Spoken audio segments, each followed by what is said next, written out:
మీ ప్రతాపం అంతా కూడా కళ్ళు లేని వాళ్ళపైన ఇంతమంది పోలీసా? విచిత్రం ఉంది.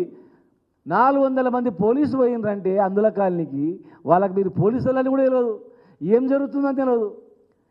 గుంజి ఈడ్చి పడేస్తుంటే వాళ్ళు భయపడుతున్నారు, అసలు ఏమవుతుందని. మా దగ్గర పైసలు లేవు సార్, మా దగ్గర ఏం లేవు సార్, దొంగలు అనుకున్నారంట వాళ్ళు. మా దగ్గర డబ్బులు లేవు సార్, మేము పేదోళ్ళం సార్, తీసుకపోండి సార్ ఏమైనా ఉంటే అని చెప్పి అరుస్తున్నట్టు వాళ్ళు. అందులో కాలనీలో మీరు ఒక్కరు పోయి కూల్చి అడిగేటోళ్ళు లేడా? మీరు 100 మంది పోలీసులు పోయి భయాకర పరిస్థితి పెట్టి. హైదరాబాద్లో పెద్దోళ్ళకేమో 30 రోజుల నోటీసులు ఇస్తారు. చెరువులలో కుంటలలో కడితే చెరువు పక్కనే నీళ్ళ పక్కనే కనపడుతుంటాయి. చెరువు పక్కనే నీళ్ళ కానుకొని ఇల్లు కట్టిన వాళ్ళకేమో 30 రోజుల సంజాసి నోటీస్ ఇస్తారు, 30 రోజులలో మీరు ఇవ్వాలని.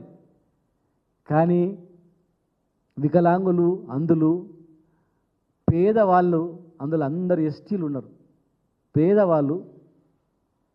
పేదవాళ్ళకేమో వితౌట్ నోటీస్ ఇవ్వమని చట్టంలో ఎక్కడ ఉందని అడుగుతా ఉన్నాం మేము. నోటీస్ లేకుండా కూల్చమని ఎక్కడైనా ఉందా?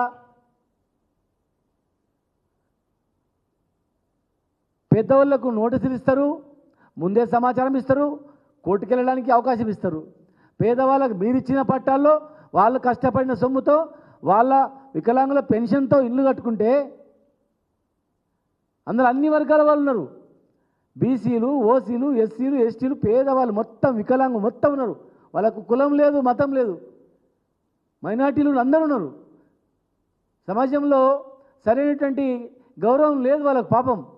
అందుకే మనం అందరం ఒకటే దగ్గర ఉందని ఒకటే దగ్గర ఉన్నారు వాళ్ళు. ప్రపంచంలో చాలా దేశాల్లో అలాంటి వాళ్ళ పట్ల ప్రేమ చూపించి ఫ్రీగా అన్నీ కట్టిస్తారు, కాలనీలు కట్టిస్తారు. మేము కూడా అందుకే వాళ్ళు ఒకరి మీద ఆధారపడి బతకొద్దు, స్వతంత్రంగా బతకాలి అని చెప్పి 4000 పెన్షన్ చేసింది అందుకే కేసీఆర్ గారు.